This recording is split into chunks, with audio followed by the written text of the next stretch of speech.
This is Magical Drop 3, a puzzle game published by Data East in 1997. And if you listen to me, I'll tell you everything you need to know to beat your friends in the next 2 minutes. So first things first, your goal is to pop these bubbles. There are 4 different colors that might appear, and you can pick them up by hitting the A button and throw them back by hitting the B button. If you make a column of 3 or more of the same color bubbles, they'll pop along with all the adjacent ones that match. Sometimes these ice bubbles will get in your way though. No matter, just pop some bubbles next to them and they'll all change color. Other times you'll see these bubbles with a fancy icon in the center. If you pop one of those, they'll pop all the corresponding colored bubbles regardless of where they are on your board. Maybe be lucky enough to get one of these rainbow bubbles. That's basically a wild card that'll pop any color you match it with, so use it wisely. So with the basics out of the way, let's get to what you came here for. Beating your friends.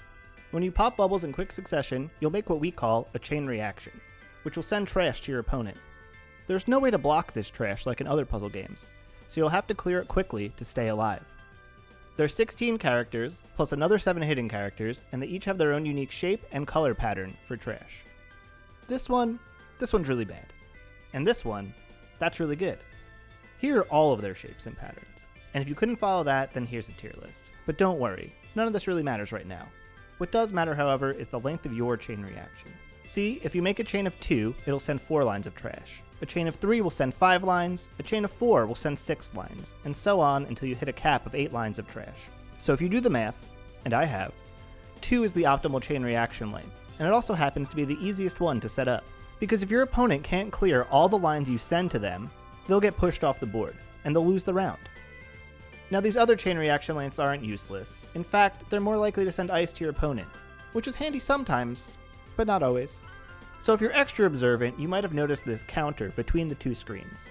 That's called the Quota, and every time you pop a bubble, you'll subtract from it. Reach 0 before your opponent, and you'll win the round. Well, that's pretty much all you need to know to get started. But if you practice, there's plenty more for you to learn.